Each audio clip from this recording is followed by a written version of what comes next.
Well, it's a real pleasure to be with you right now, each of you and all of us together. I'm very grateful to have this opportunity to speak.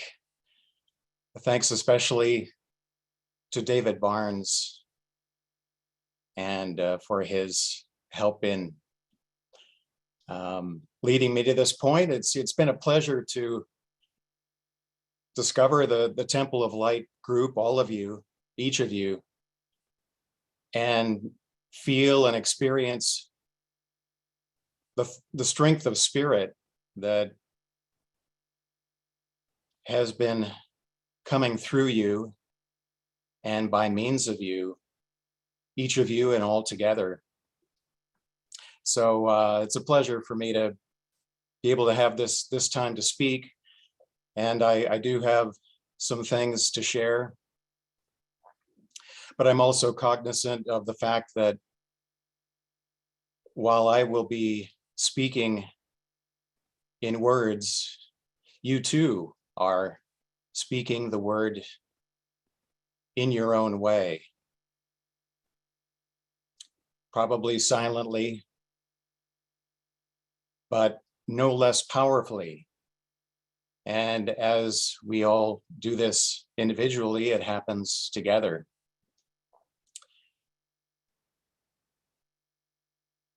And we are here in this new moment. It's amazing how life works like that, bringing us new opportunities all the time. It was said in the book of John, in the beginning was the Word. And in preparing for what I might say today, I went through a lot of services, and in one, Martin was talking about that. That may have even been the title of one of the services he gave, and saying that in the beginning is the Word. In this beginning, there is always a beginning, there's an ending, and we give thanks for the endings of a day, for instance, and we can say we saw it and it was good. And immediately there is a new beginning. And of course, there are cycles of all different types. We have one of 24 hours in a day, and we're aware that there are longer cycles out working. Perhaps you, like me, bought the book by Eckhart Tolle, The Power of Now. And there is immense power in the now, right now, this moment, in every moment. Of course, Martin spoke of that many years before, and I'm sure Yolanda did as well.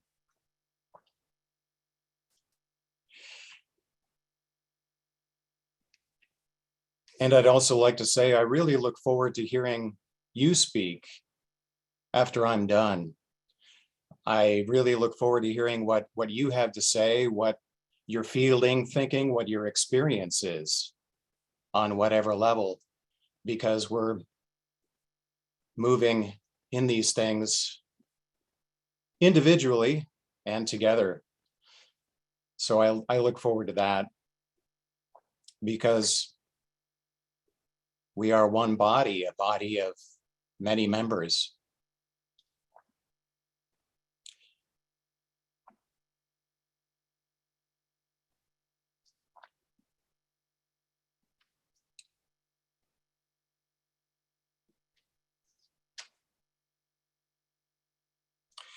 It's so good that we know each other, and that I'm coming to know some of you individually who I had not known before. It's a real pleasure, and I look forward to the days in the future when I get to know you better. But at least it's been wonderful so far to get to know those of you whom I had not known before through these services, and coming to know the essence of your being, your expression. And it's wonderful how We are different, and yet we fit together in a wonderful and creative and powerful way.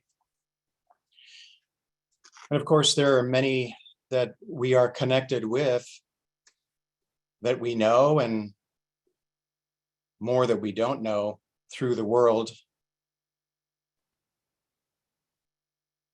There are probably many hungering for an experience of solidity, and that's something that I've been experiencing as part of our grouping or groupings, is a sense of solidity, an experience of the core. And so I'd like to read something from Isaiah as a type of invitation to those who we may be connected with vibrationally, wherever they may be.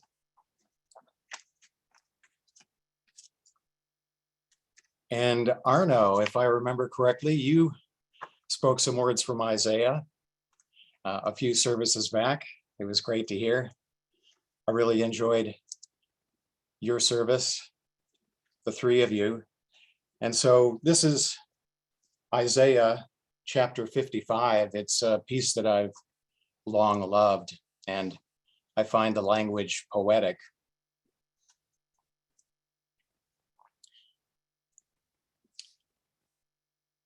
Ho, everyone that thirsteth, come ye to the waters.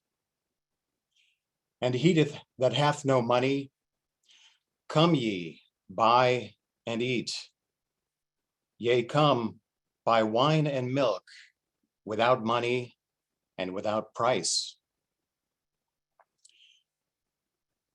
Wherefore do you spend money for that which is not bread, and your labor for that which satisfieth not?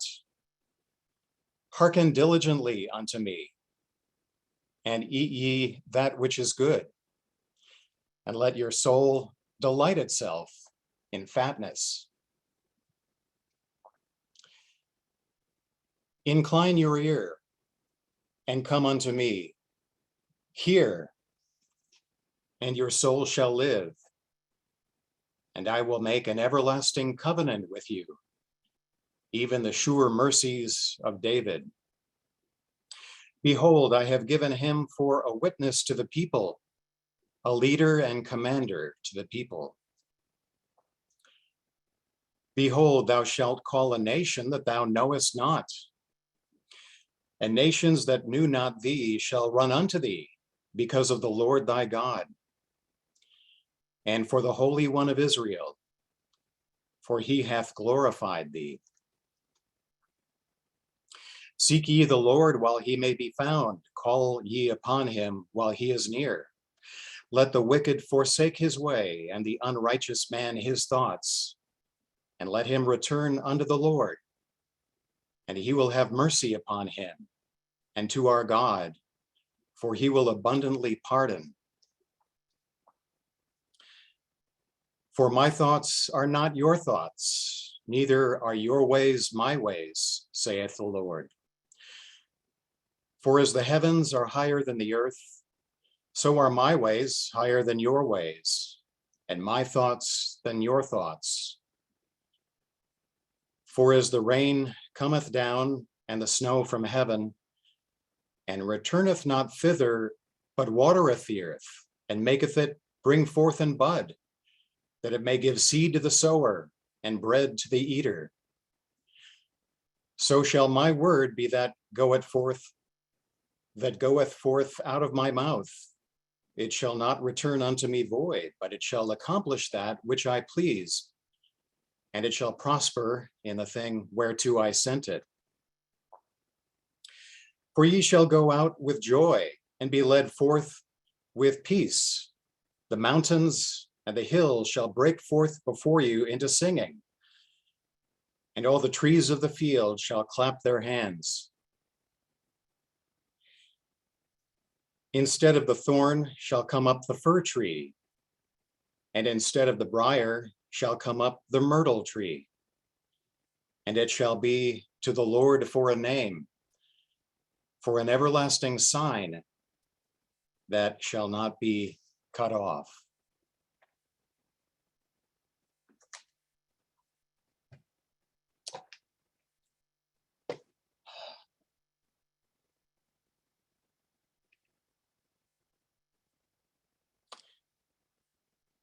So I feel that a spirit of invitation through us all, actually, in this moment. There is a drawing, isn't there? A drawing power. And this is part of the circulation in the divine design as it relates to man, man and woman, the whole earth, this whole wonderful world.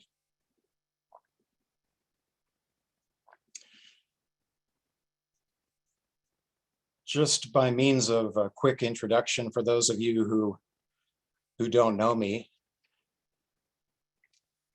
I was born near Chicago and grew up in Canada, and that's where my family met the people with the emissaries at the 100 Mile House unit, and we had a ranch there, and so we lived there for many years, later moving on to Kamloops, where my parents were the servers at Riverbend Orchard, the emissary unit there.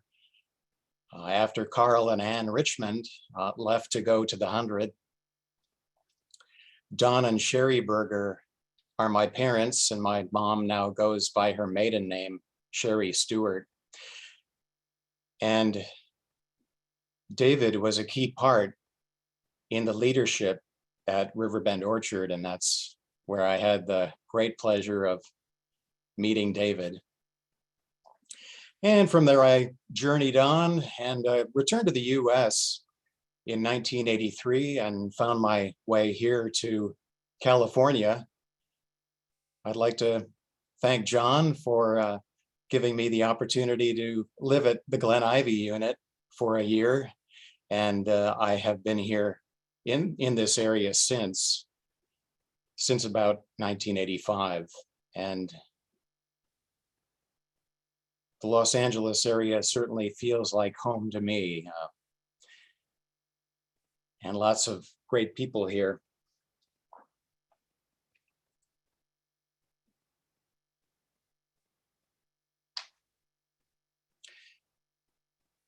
So this theme that's been moving with me this last while, since the last wonderful service with David and Ann, and John and Pamela spoke last weekend, one of the main themes that's been with me is the fact of and the value of the body that we compose. The body of many members, you, each of us. We each have different parts to play. And as I said before, it's wonderful to discover the part that I think you play. And perhaps at some point you might tell us more if you have a perception, no doubt you do, and an experience of the distinct thing that you bring in the body, perhaps several things, what you contribute. And of course, we overlap in ways. Our abilities and so forth.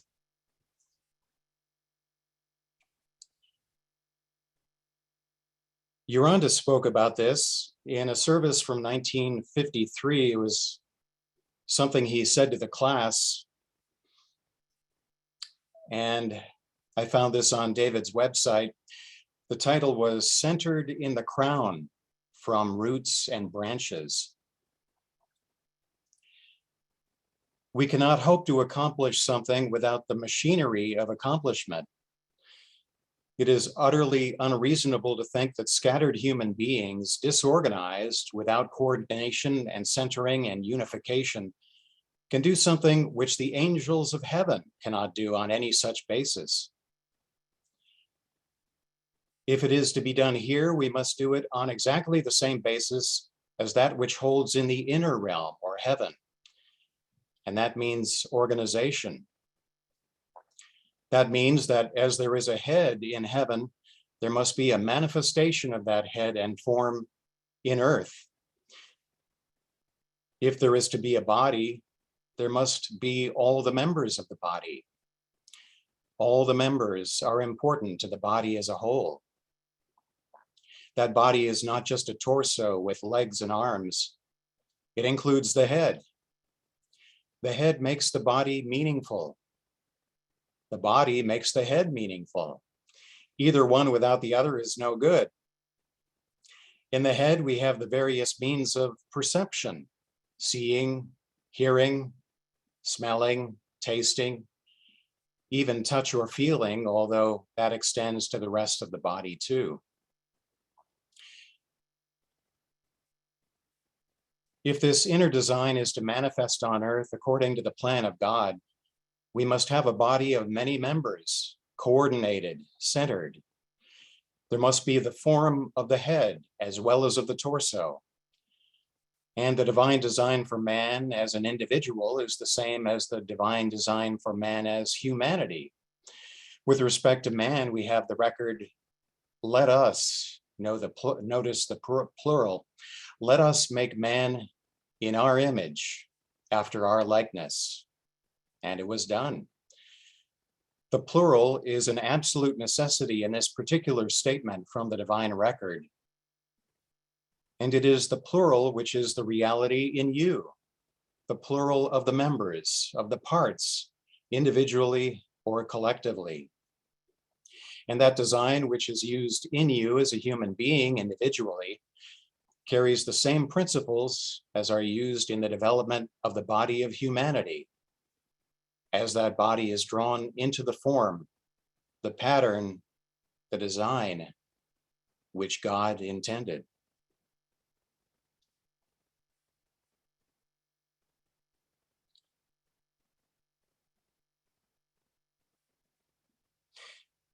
In the service that was given last month, Anne mentioned a pyramid, and I believe she held up a small jade pyramid. And it is a very useful thing to consider. We've also considered the idea of a sphere as containing the members of our body and the members of mankind, and of course, Earth. Our beautiful Earth is shaped like a sphere.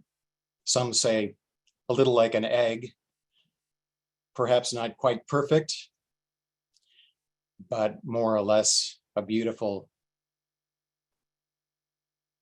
largely blue sphere.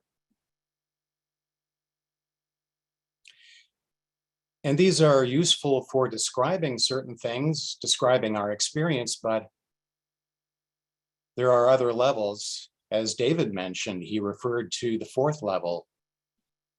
The body is multi-dimensional, and I think we're all discovering this in our own ways in our services, but certainly in our own experiences. If it didn't happen in our own individual experience, it wouldn't happen in the service for the most part. So this world is largely known as three-dimensional, but it's actually seven-dimensional.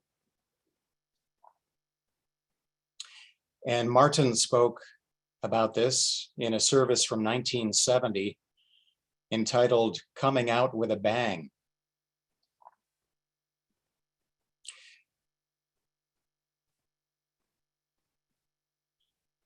The solar system is constantly moving in its orbit in the galaxy, and consequently the influences, whatever they are, which are brought to bear upon the solar system, and more particularly from our standpoint upon the Earth, are constantly changing. We find a whole network of influences here, of which the mind of man knows virtually nothing. Very few of these influences are taken into consideration at all. Some of them are observable in various ways. But this movement of the solar system, and the Earth in particular, through a changing pattern of influence, has brought to bear upon this planet certain vibrational factors which relate to what has been experienced by the human race over the ages. In this fallen state, we have been living in a three-dimensional world. For most, it has been less than 3 dimensions, when the fact of the matter is that it is a 7-dimensional world. Unless we are capable of surviving in a 7-dimensional world, we cannot survive. We have, up to this point, been capable of surviving a few years in a 3-dimensional world. Generation after generation, this has been so in the fallen state. While this vibrational cloud was in effect, he was speaking of the vibrational cloud that the solar system has been moving through. While this vibrational cloud was in effect, this was possible, but we are moving out of it, so that it is no longer possible to continue to exist merely in a 3-dimensional world. We must come out into a 7-dimensional world, and we are in the process of coming out with a bang. There is an exponential curve in this regard. This impetus, which is being experienced by everyone, a very intense compulsion increasing, is a destructive thing to those who are attempting to continue to exist in a 3-dimensional world. We see this attempt being made valiantly all around us. There is still the general endeavor to maintain the 3-dimensional world as it has been known, and it is becoming more and more difficult. Well, that was possible for a while we lived in the cloud and were able to exist in this 3-dimensional state.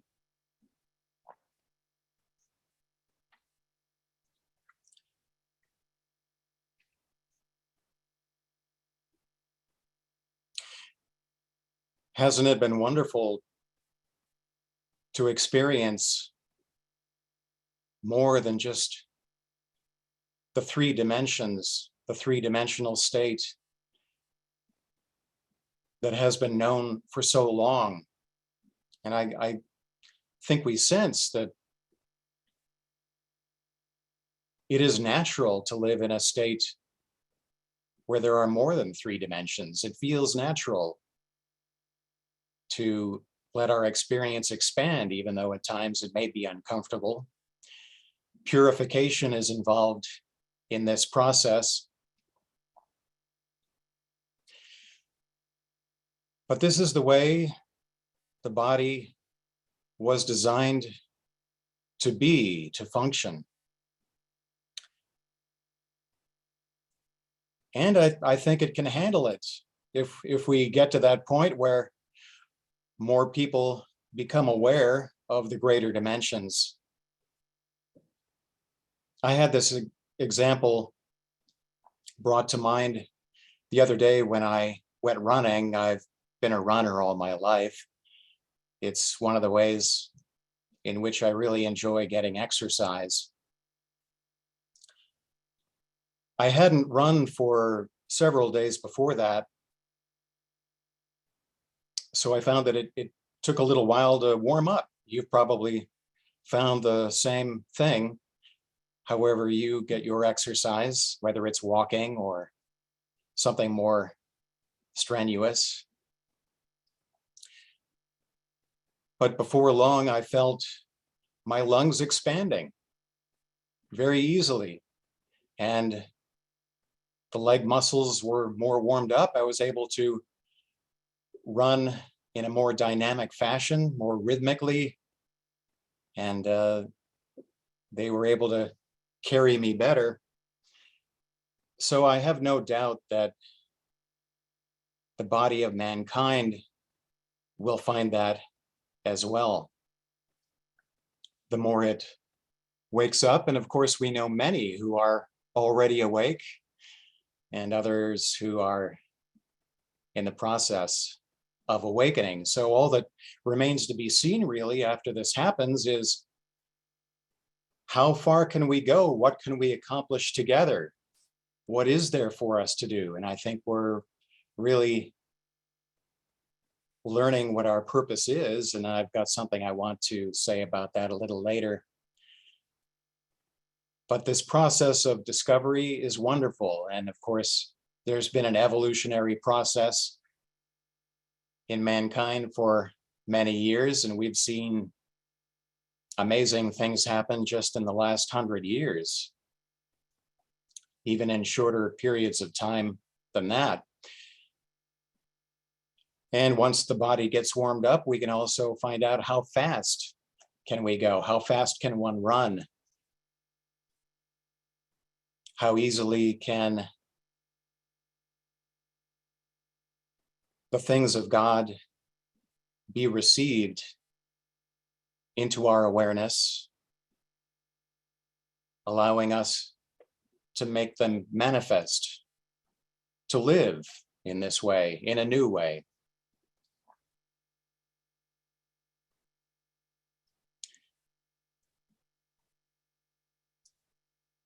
Being part of the body of mankind,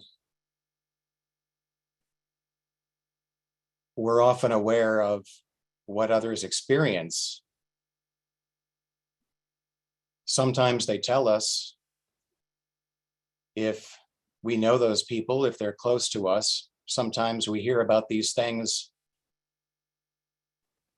through the media, in the news, maybe on social media. I'm on Facebook. I don't know if you are, but that's a wonderful way to connect with friends. Mostly wonderful. I guess I don't resonate with all the posts I see. Maybe it's the same with you, but regardless, it's a good way to get a handle on where our friends are at.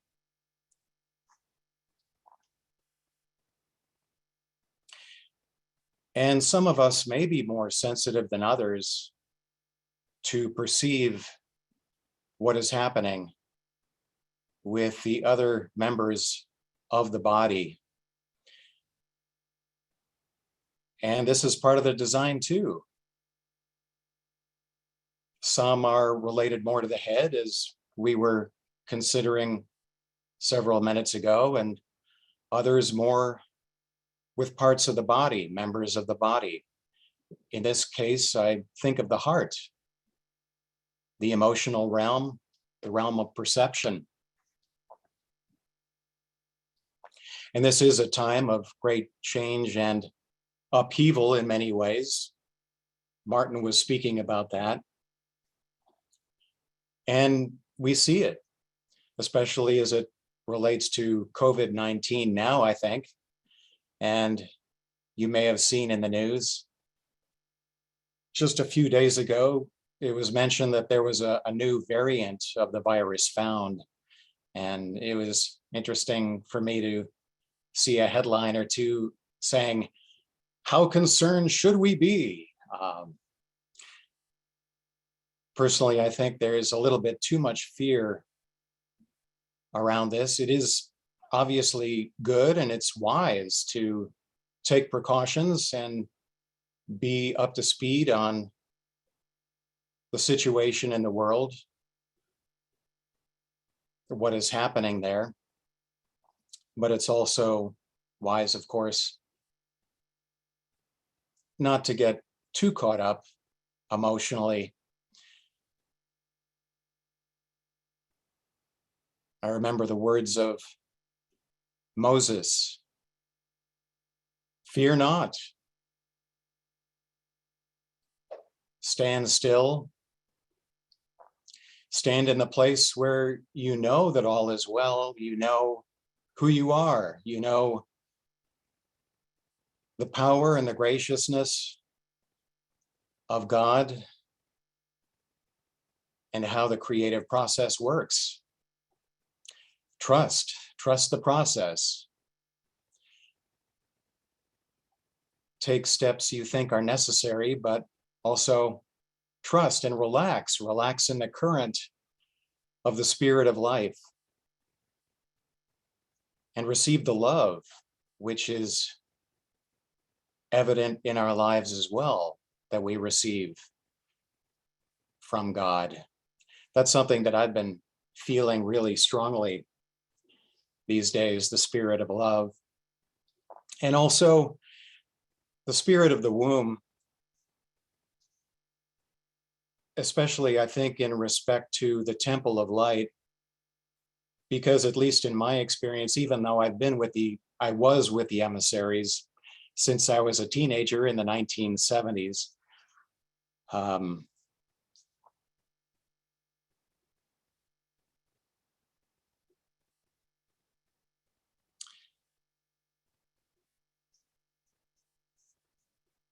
there is something to be trusted always.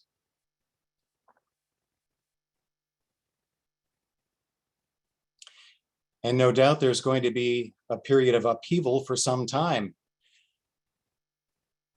Maybe we haven't seen the half of it, but this is the process that we're in, and we give thanks for it, because it's through this process of purification that the body is able to wake up more and be aware of its purpose, do what it's here to do. And by that, I also mean all the members of the body, you and each of us.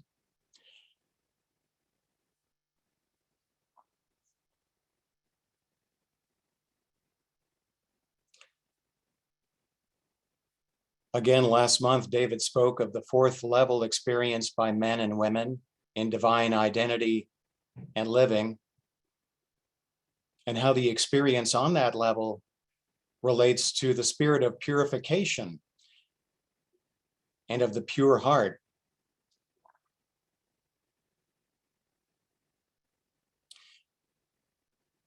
I think the more we inhabit this fourth level and beyond, as we touch into those levels, the more substance we generate, making it possible to get a clearer understanding of the whole spectrum in the design as it relates to us individually, together, and for the world. We bring that salvation by making the word flesh, letting the truth and love that we know in each moment be manifest in this moment. Here we are in another new moment, in every moment. And there is a process. As it is continuous, this is one way that more and more substance is generated. And as we do it, others around us can see that it can be done. This reminds me of Lillian Exeter, such a wonderful angel, wonderful woman. Several of you probably knew her better than I did, or spent more time with her than I did, I'll put it that way. But I was blessed by her presence and the moments I shared with her. And one aspect of Lillian's character that I knew is that, for lack of a better word, she seemed kind of like a spiritual cheerleader. She was very supportive of the members of the body. It's as if she would say, "You can do it." And I remember her laugh and her sense of humor. A wonderful angel.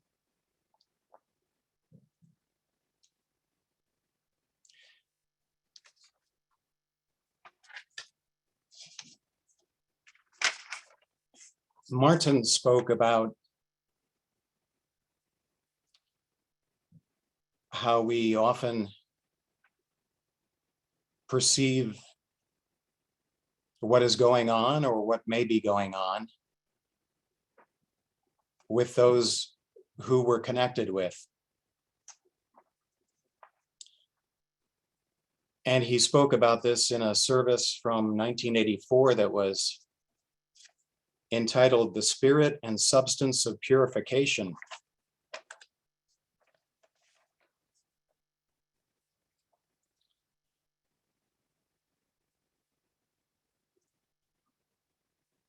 Feed my sheep.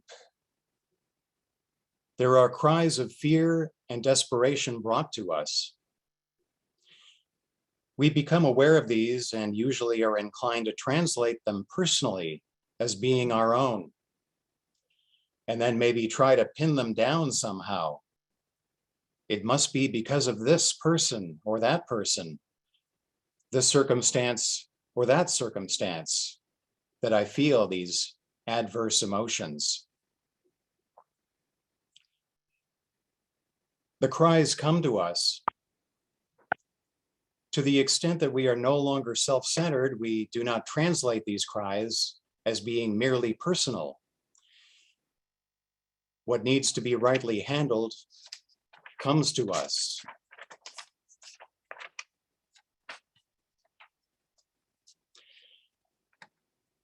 So we have the opportunity of sharing in the process of clarification. This has something to do with the spirit of purification. We touched upon the spirit of love, the spirit of the womb, the spirit of life, and now the spirit of purification. As long as human hearts are impure, which they are, then there is need for the spirit of purification. And who is going to provide it? Can we say, "I am"? I trust so. That's what we're here for, to let the purification be experienced. In somebody else? Of course not. The only place one can experience it is in oneself. So we let it happen. And there is the spirit of purification, a differentiation of the spirit of love. And there is the substance of purification, a modification of the substance of love.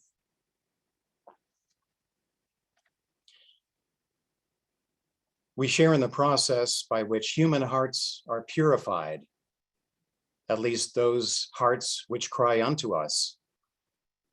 There are many hearts which will not do that, but wherever there is a cry that comes to us, we have a responsibility, and we can let the purification come because we know it in ourselves. We don't know where the cry came from for the most part. Sometimes we hear it directly from somebody, but for the most part, there's no need to know. We don't need to travel around the earth looking for the source of the tribulation which we touch. Just let it be cleared here, and the opportunity for its clearing there is present.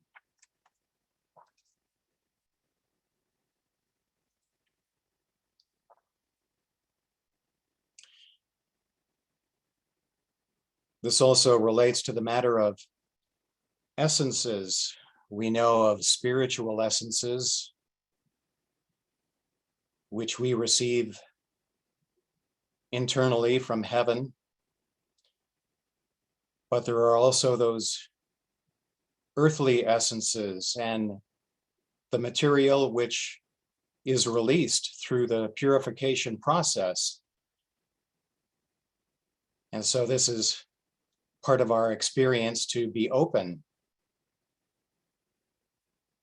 to these essences, not just the ones that are coming from heaven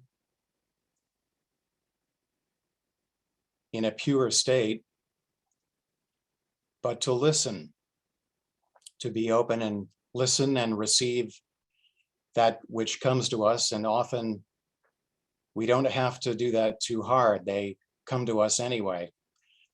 But like Martin said, that's why we're here. And I find it a thrilling part of our experience to do this. It's necessary.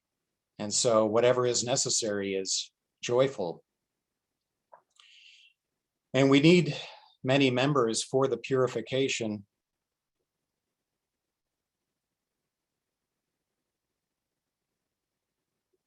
As we move from the spiritual expression phase into the phase where purification becomes possible and is necessary, probably a lot of us are involved in this, and you may find this yourself. I look forward to hearing when you speak, if you want to speak about this, how it is in your experience.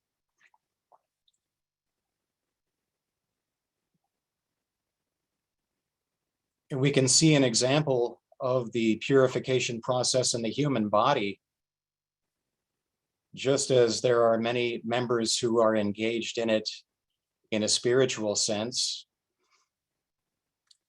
We need the different parts of our body for the purification in our physical body. You have the heart, which does such an amazing job. We could spend services, I'm sure, on the wonders of the human body and the mind. But the heart beats always, and we don't even have to make it happen. It happens. And there is something greater that causes that. I'm sure we're all aware of that. So there is the heart, and there is the lungs, taking in the fresh air and exhaling. And this is another process that is involuntary, you could say, or happens naturally. You can't help but exhale and breathe in, and this happens rhythmically always. And there's also the lymphatic system, which is necessary in the kidneys, I believe.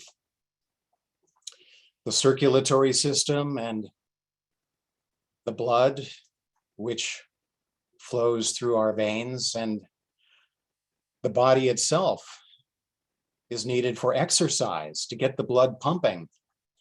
And this is one way that purification happens, is through exercise. These toxins are released through the skin.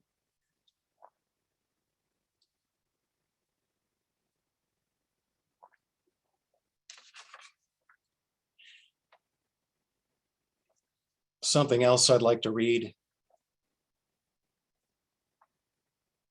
Some words of Martin's also relate to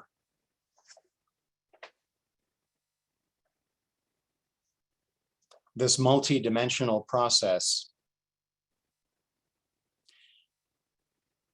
The receiving from heaven, the flow that happens that way,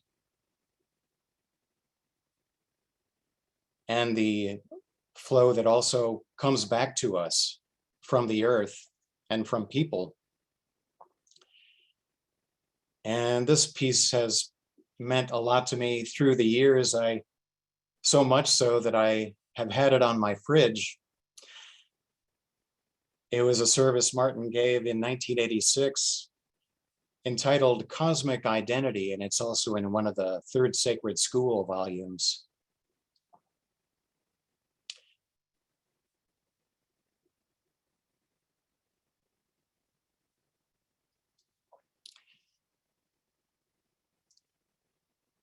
Yielding to the movement of the rhythms, the cosmic rhythms that are present, we begin to discover that they are present. We come apart, open, yielded, to receive a new awareness as being a part of an immense whole. If we have any individual meaning, it is based in the fact that we are functioning and operating within that immense whole, that immense cosmic whole. There is our meaning. There is no meaning or anything outside of that. We share these moments, letting a certain quietness come, a stillness,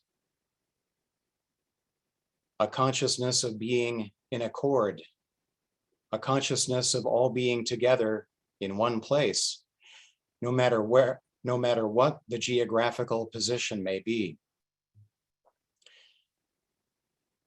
And so the affairs of the human identity, in which we all play a certain part, may be permeated by the cosmic rhythms and the cosmic purposes. What effect does that have? It raises up what is capable of being raised up. It dissolves what is not capable of being raised up. We have been aware of these two aspects of the creative process, integration and disintegration. The effect of the creative process emerges in this way. We are concerned with that emergence within the range of human affairs. To be in the range of human affairs, it must emerge through human beings. Nothing gets into human affairs without coming through human beings.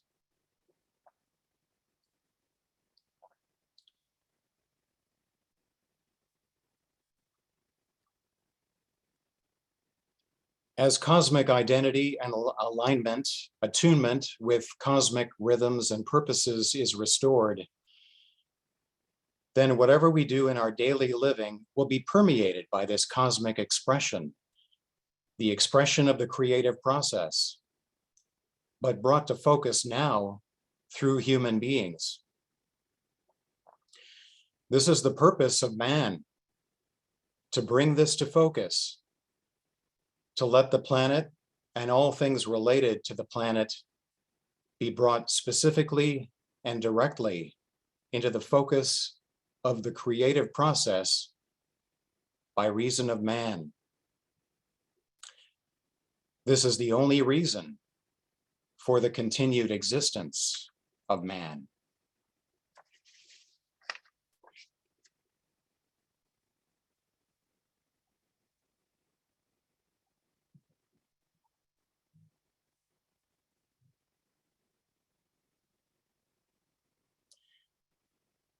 So here is the process of circulation in the body and the process of purification.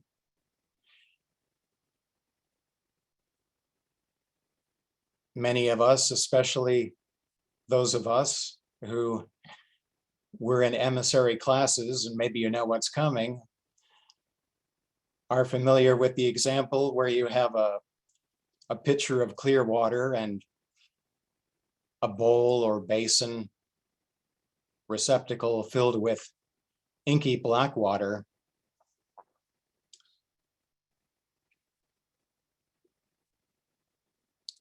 The clear water representing the clear spirit, our spirit, the Spirit of God, and the darkened water as that of the substance that is in human consciousness at this time, to a large extent, impurifications, a muddy condition. But as you pour the clear water into the bowl, the color of the water in the bowl gradually becomes lighter as the clear water pours in. And this is also how it happens in actual fact. The clear water of truth allowed into and through our minds and hearts, purifying that which is within us, and then beyond, because that power cannot help but move. Again, here is the movement that is inherent in the whole system. Everything is moving. Even the earth revolving on its axis, rotating around our sun, as the other planets in our solar system revolve in their orbits around the sun, silently from our perspective. And the whole solar system is moving as well in its path.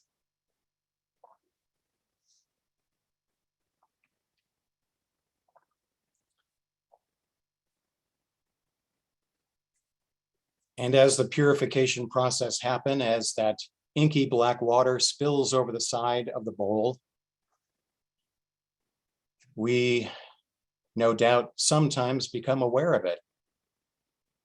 It's just part of the process, and it's a natural part of the process, isn't it? Actually, something to be thankful for. It's evidence that the process is working, that the power of God, the power of the creative process, which we have a direct part in facilitating, is working. So it's wonderful. It may be a little uncomfortable at times to the human facilities, but it's what must happen, and we can give thanks for that.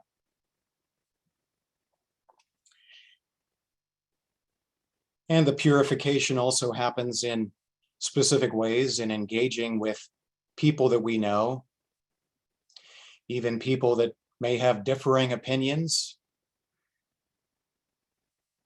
But it's by being open to this whole process that we discover how we're connected, how we might work together.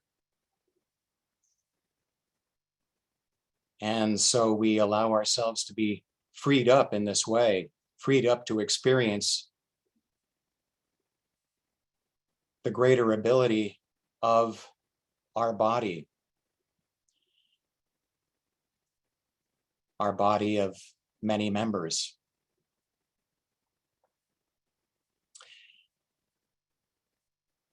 There was even a service by the title, The Dissolution of Resistance, that Martin gave many years ago. Maybe a few of you might remember that.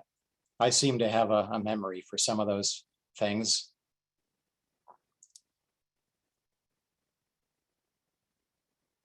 But that is something wonderful too, to let resistance dissolve, to go with the process, to let it move, let it happen. I think if it is happening, it's indication that we need to move with it, that we can, that there is a certain speed with which we need to do things. And there is a pressure in this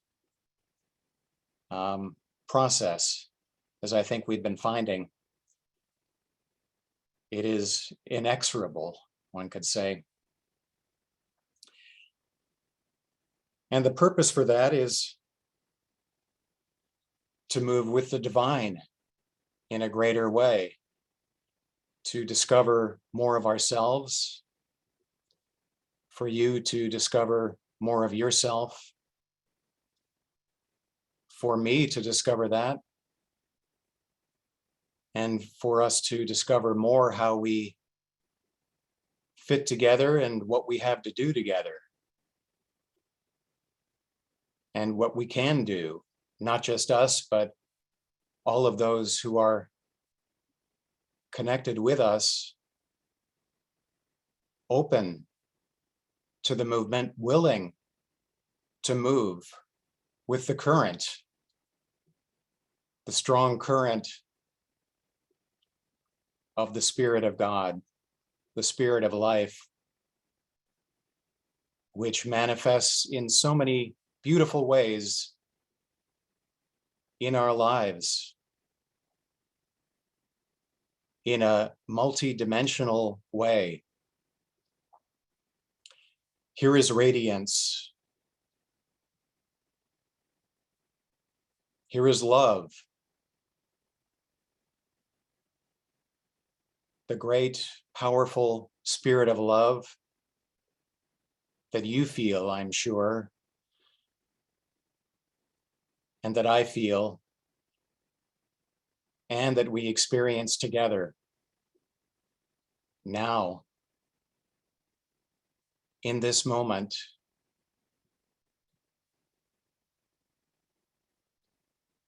And we can look forward to a greater experience in each succeeding now.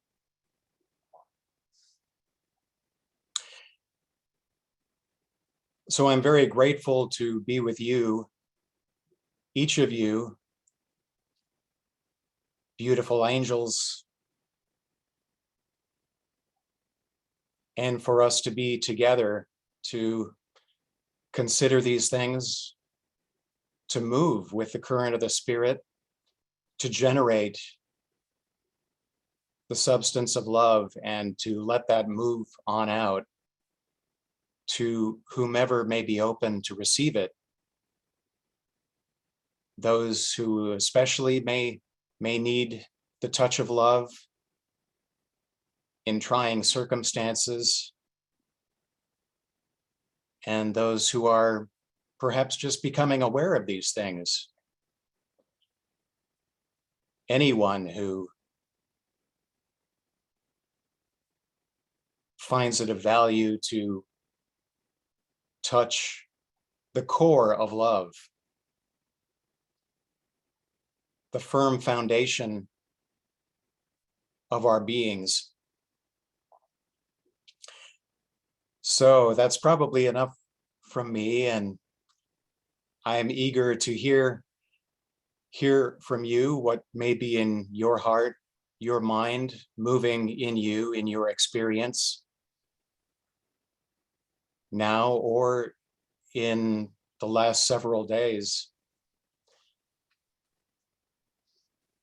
So I'm grateful for this opportunity that I have with you, each of you and all of us together. So I will open the floor to you if you would like to say something, and I look forward to being with you in this moment, in this. Stewart, I would love to say something. It has been seamless to be with you in the current of spirit. And I appreciate you stepping into this focus with your clear, genuine spirit that touches people in such a heartfelt way. I think of what you have done in your life in the greater public face of radio. And you may not talk about the restoration, but your spirit, the genuine, beautiful, clear spirit that comes from the core of who you are, gets through and touches people. And the word, when we speak the word, there is purification. We cannot step into that core experience and speak the word without there being purification in ourselves and available as the word goes out. And I so appreciated you speaking in the beginning choosing Isaiah's words. And isn't that the core of what we do together as a collective, that we speak the word and the word does not return void.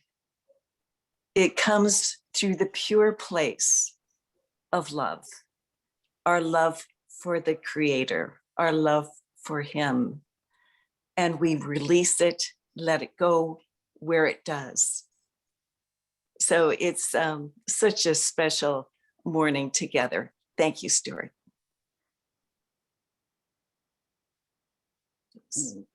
Stewart, love your clear, strong spirit. Thanks, Robin. What's that? Go ahead. Thank you for putting yourself on the spot today and speaking your truth, which is our truth. And as you said in the beginning, we speak with one voice, but there has to be one person at a time who brings that to focus when we come together like this. It would be a cacophony of noise if we all tried to speak the truth which we know at one time. But I thank God for you today that you accepted this responsibility of speaking this truth which we all know. We do speak with one voice, and just lovely to be with you today in this truth. Thank you. Actually, while we still have our mute button off, I'd like to also echo my sentiments of gratitude for you. I felt like you bared your soul. That's the way I felt, that that your essences were just poured out in this holy place. And I know for most of us, it does take something to open our hearts in a larger grouping, many of whom we don't know. I've never met you before, but I have met you. And thank you for allowing me to hear the resonance of your spirit through the spoken word, because that's the only way we can love and appreciate each other, is by hearing that tone sounding through each and every one of us. So thank you so much for coming and sharing your spirit, which is my spirit. I know it well. So thank you so much, Stewart. Me too, Stewart. I just so appreciated what you brought this morning and how you picked essences from far and close and brought them all into one place for us. And I agree with what Bill said, that it takes one person to bring these factors together and speak consciously and intelligently, expressing something on behalf of us all that goes out through that. And I felt that your time with us this morning was an intimate invitation, actually. And I want to emphasize that. You came and you invited us into an intimate, angelic conversation amongst people who know a particular experience. And you gave such confidence and credibility to the 7-dimensional man, the 7-dimensionality that we are. You spoke of it with such ease and gave examples in very wonderfully beautiful, subtle ways of that place where I believe we all function and are getting increasingly familiar and facile, with those levels. And we do pick up on things, as you were mentioning. And in the spirit of the intimacy of your invitation, I just wanted to make a personal comment that, yes, we hear voices from the greater world, but we also begin to hear more muffled voices, perhaps, ones that are coming right through our own flesh, our own minds. And they've been with us so long that we sometimes don't even know they're there, but they increasingly become obvious that there's something, subtle things that need to be clarified and purified within our own beings, within our own, not our beings, within our own capacities. And those too, miraculously, are connected to other people when they are cleared, when they are purified. So I love the lack of apology that was present with your words today. They speak of confidence in the body and confidence in the head of the body, different functions of the body that I feel we all are very drawn to.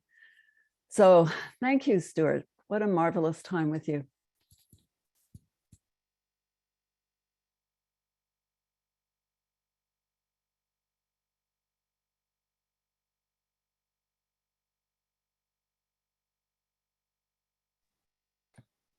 Hi, Stewart. Daniel Cartwright here. In a group like this, where we have kind of a priestly function together and some awareness and experiences shared in the past, your words were great. And it's not so much the words we say, which are lovely, but it's what they stir. For me, you stirred something that was historic presence of your parents. So I hired your mom. And I think of the different areas in which we've all worked. You know, we have the commercial aspect of what we do in our daily and hourly purposes. Your mom and I worked very closely together in that area. Remember those beds she used to sell up in Canada? And we worked together in the field of education. We worked together in the field of healthcare. And as I think back to those days, I would have never imagined you and I would be here chatting with one another now in this grouping of people. I think of the masterful weaver of us all and the pattern that she has put together over so many years, and how in these final days, doesn't it seem to be cinching up a bit? And I thank God for those of us who've seen it, those who have seen it for a long time, not us necessarily, but we're getting a glimpse now. And thanks a lot for what you said. And thanks a lot for providing a tone that brought some memory of dear friends who aren't with us right here in this wonderful grouping. And I just want to say thank you very much for that. Great working together.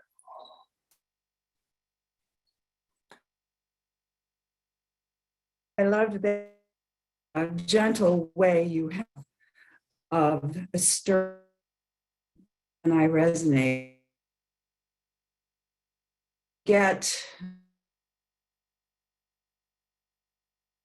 a little more, explore some.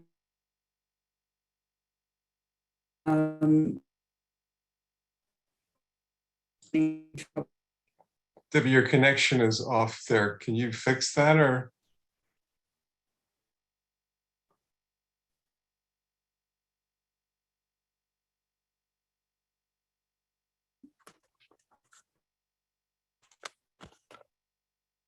And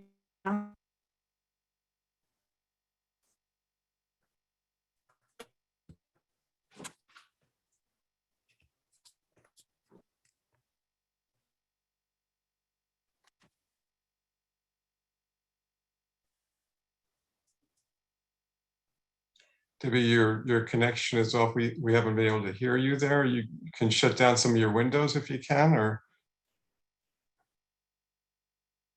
Turn off her camera, perhaps? Yes. Try turn your camera off. That's a good suggestion, Laura. Turn your camera off, your video off.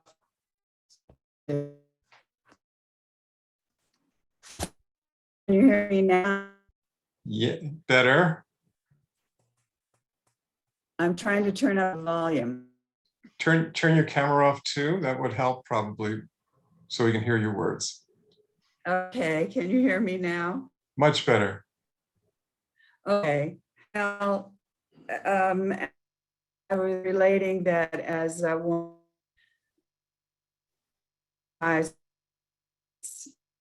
daughters, it happens naturally with spirit expression, and we never know expression will, but all response is welcome. And certainly, what we see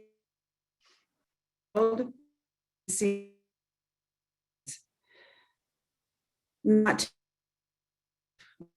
aware. Some of us, I love the to within the certainly.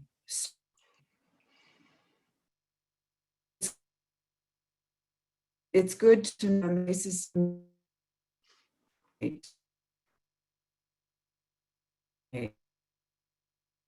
so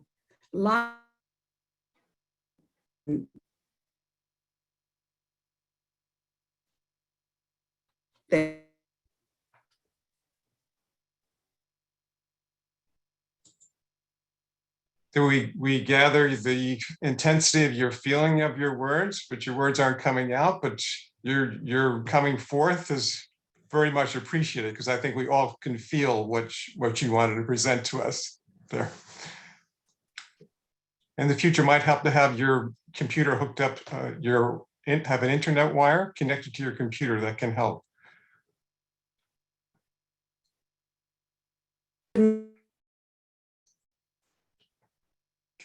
Well, I think while we couldn't hear most of what Deborah said, she certainly made her presence felt and known in our midst.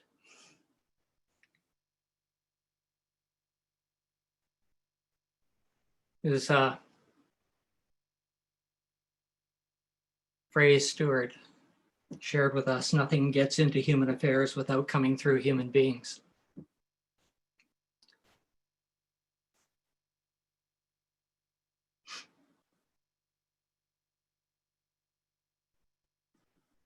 Stewart also talked about the dissolution of resistance. It's been a remarkable 5 weeks since our last Temple of Light service. Probably 90% of that time for me has related to allowing resistance to dissolve.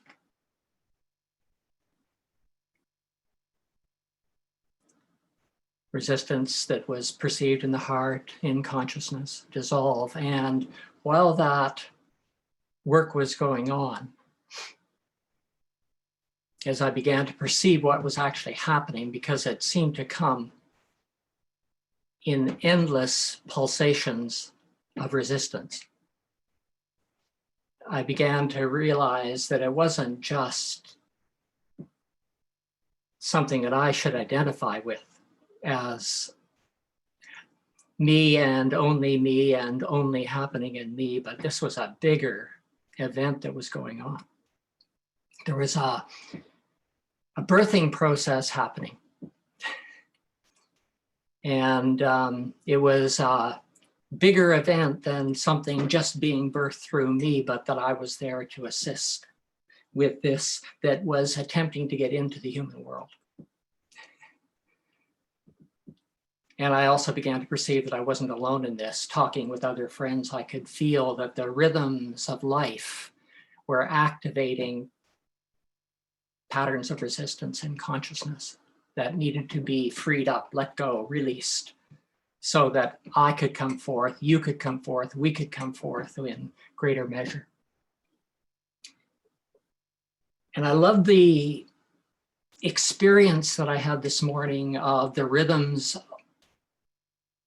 of spirit, ebbing and flowing.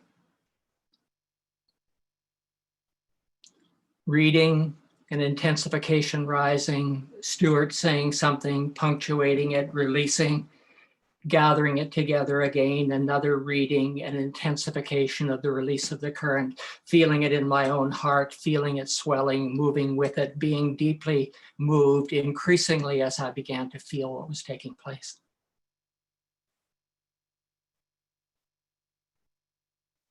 And this call that was coming continually to acknowledge the distinct thing that you bring. It was sort of a message that Stewart sent out to all of us. What is the distinct thing that you bring in the rhythm of the creative process, the spirit? You know? And so he came forth and brought something into the world that wasn't there before, and we all shared it. And he said, let's do this. Let's continue to do this together. Bring the essence out of heaven that I am, and let the essence out of the earth come and meet that. Feel the resistance, experience it, let go, release. Whatsoever ye shall release on earth shall be released in heaven. If you're going to bind that on earth through your resistance, it's going to be bound in your own heaven. It won't be shared. So these pulsations of contraction and release that occurred this morning were so beautiful to move in, culminating in the increasing silence that gathered as the spirit of love was brought to focus at the end of what you had to say, Stewart. Very strong feeling of moving in the current of the spirit of love. Deeply fulfilling and satisfying to do that together this morning with the promise of a greater coming forth of who I am and who you are, and sharing that together as, you might say, a urging into expression through many, many more people in the world. Be who you are, where you are. Come forth. Share yourself as you truly are. And the resistances that are felt in the world right now as this, because we're coming out with a bang from with regard to everything that's holding it down, we're coming out with a bang. So people won't be able to hold on. It's going to be a letting go one way or another. And I feel a tremendous letting go this morning occurred through what has been gathering through this past 5 weeks and the release that we shared this morning. So I feel very fulfilled and thankful for what you brought us this morning, Stewart, and the chance that we all had to be together.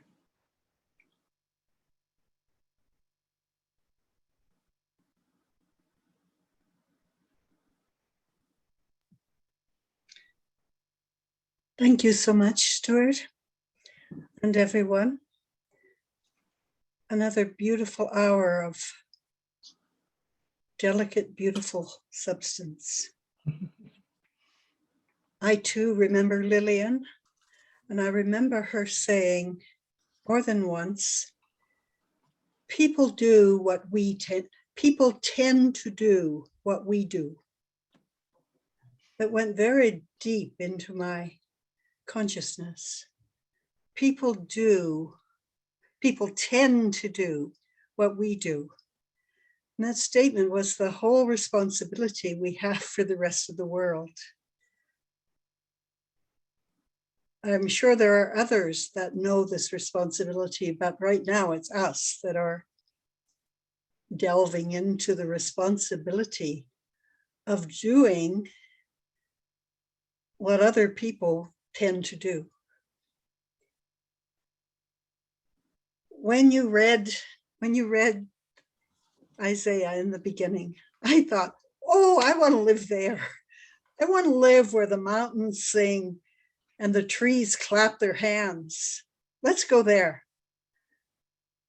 So the transition, which is happening from the third D reality, the third dimension reality, which most of the world is living in, into the fourth, where perhaps that's where the mountains sing, is my responsibility, our responsibility. And it seems to me that in that place, there are many things, well, it doesn't, I know there are many things that need to be purified. One of them is not always thinking I know what's going on. Somewhere in this fourth dimension is the movement of the cosmos and the fierce power there and the magnetic fields that keep the stars separate so they don't collide, etc., etc. And that puts my mind at ease. I'm never going to figure that out. So I can rest there. And perhaps I'll hear the trees clapping their hands.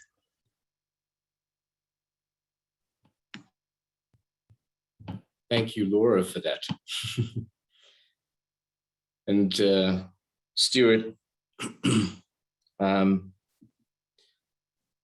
we spoke earlier on in the week through an email,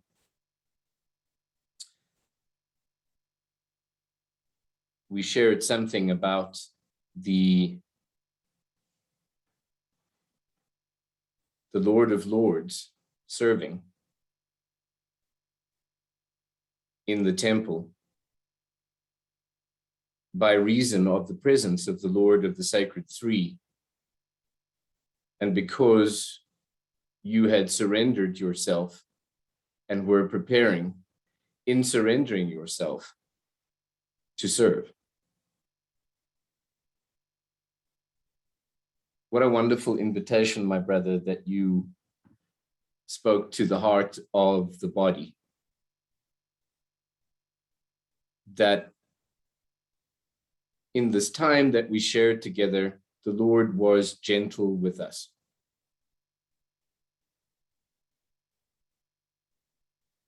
He was reminding us that we belong to him.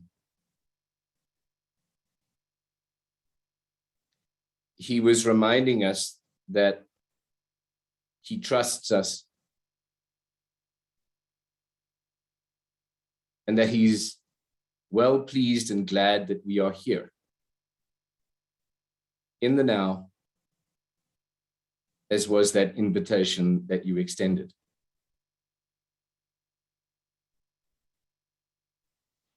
Thank you for surrendering yourself to the degree that you did, that indeed the trees were clapping, and that the heaven was singing, and that the Lord can speak through many voices to all the parts of his body, through all the parts of his body. And still the one Spirit and the one Lord of Lords shines bright.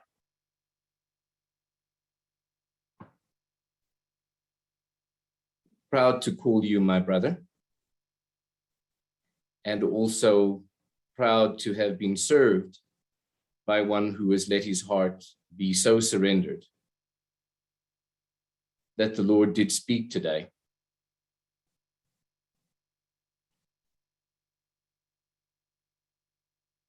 And that the light did shine, and that the light is shining. And as we promised, and as I promised you, we would, as those members of that body that you spoke, we would turn on that light in radiant response to that which you would bring. And I trust that you experienced that lifting up of that current as you blessed us with allowing the voice of the Lord to be spoken in the time that we have shared with you. Very, very, very appreciative of that. And thank you to everyone who let that light shine so that the Lord could speak through one who had surrendered himself so beautifully to the opportunity to let the body come into attunement with the voice of the Lord of Lords through the presence of the Spirit of Truth, surrendered to by one Stewart in this case. Thank you.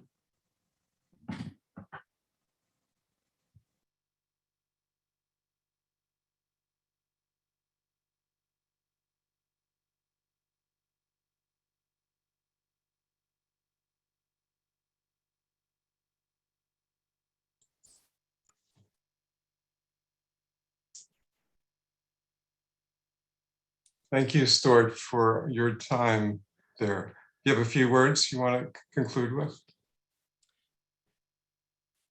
I do. Thank you, Steve and Arno, before you and everyone. It takes all of us. I was going to say, I was going to invite any others of you who might like to speak. If you have anything at all you want to say or share with us, you're welcome to do that now, even if it does not relate to what we've been considering.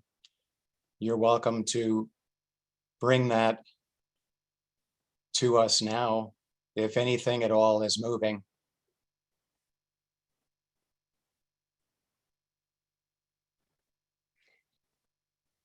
Stewart, I would just like to share with you the passage from the Bible that has been running through my mind these last few minutes, from Malachi. Prove me now herewith, saith the Lord of hosts, if I will not open you a window of heaven and pour you out a blessing that the world cannot contain it. Thank you for focusing that experience for us this morning.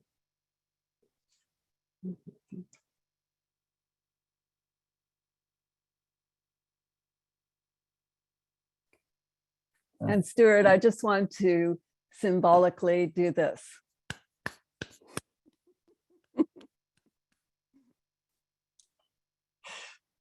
That's wonderful. I had my mute button on, but I was laughing. Beautiful. Thank you. The trees are clapping.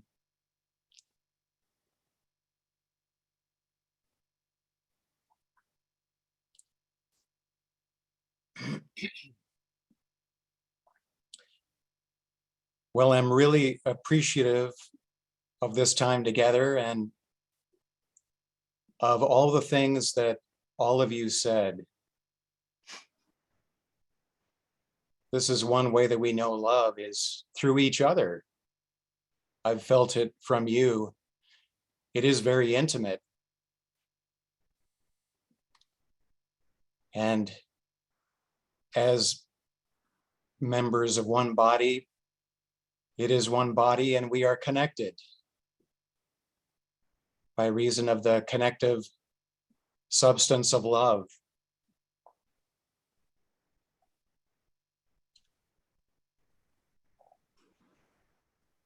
And so I can say to you, I love you.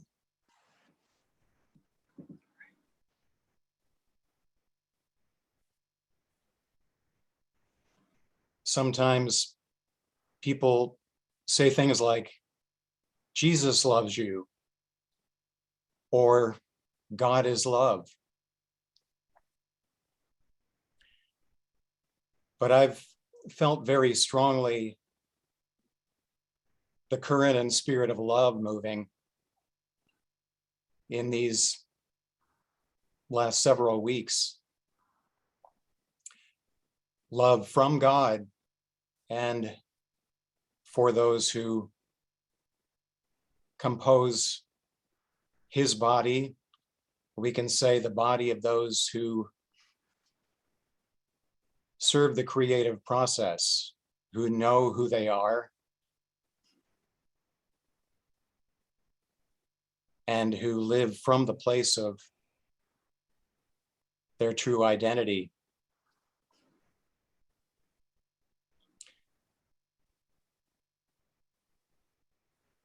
The strong spirit of love that I've been feeling, it has felt like it's come from heaven. Though, as I say, we also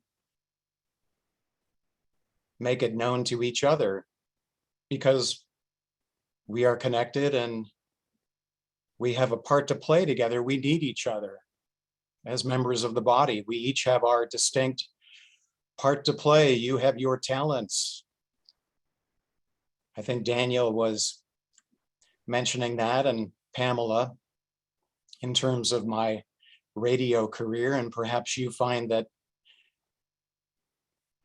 the talents that you use in your earthly job, unless you're retired, or perhaps how that manifests in your hobbies or what you do, it's related to your unique qualities as a God being, as a goddess being. And so I think we can say, we don't say it to everybody we meet, although it may be in our heart, as it is put, let love radiate without concern for results. That is in our hearts. But we can say, I can say, I love you, because I think that is what we hear the Lord saying to us. Certainly love is most powerful in the creative process. So this has been wonderful for me to be together with you, each of you and all of us together, to let this move, to receive the current and let it move out in blessing. So thank you very much, all of you, and I look forward to our moments to come. Thank you, Stewart. Thank you for all the effort, the interest, your desire, and all the pieces you've put together for us today, that we may be all as one. And you've referenced the power of now. And I love Daniel's comment about our priestly functions in the midst of all that we do in the outer world, and actually acknowledge the tribe of us, the tribe of Levite, the tribe of the priesthood, as one together, and putting those pieces together for each of us. You've done that, you've surrounded that. And that's what we need to acknowledge, our priestly functions in the midst of the world, so that others do, as Laura was saying, what we do, that we set the tone, and to acknowledge that. And as we do, then something can go out, and this world can be ordered. We can come out of that cloud that we've been in a bang, as David was saying, in a way that actually wakes us up continually for a greater sequence of things that need to come through us. And I don't know about you, and I think for all of us, there's a lot of things coming through, so much so that we say, okay, what do we need to do right now? And referencing the power of now, what do we need to do right now? So as we unfold and as we integrate the words that you provided and the spirit that you provided for us today, let's continue in sequence, in the power of now, in the glory of love, and letting the Lord shine into this world. So it's a pleasure to share this time all together. Our next Temple of Light service will be December 26th, and Carol and myself have the privilege of leading our time during that time, which we look forward to. And David, I think you have some music for us.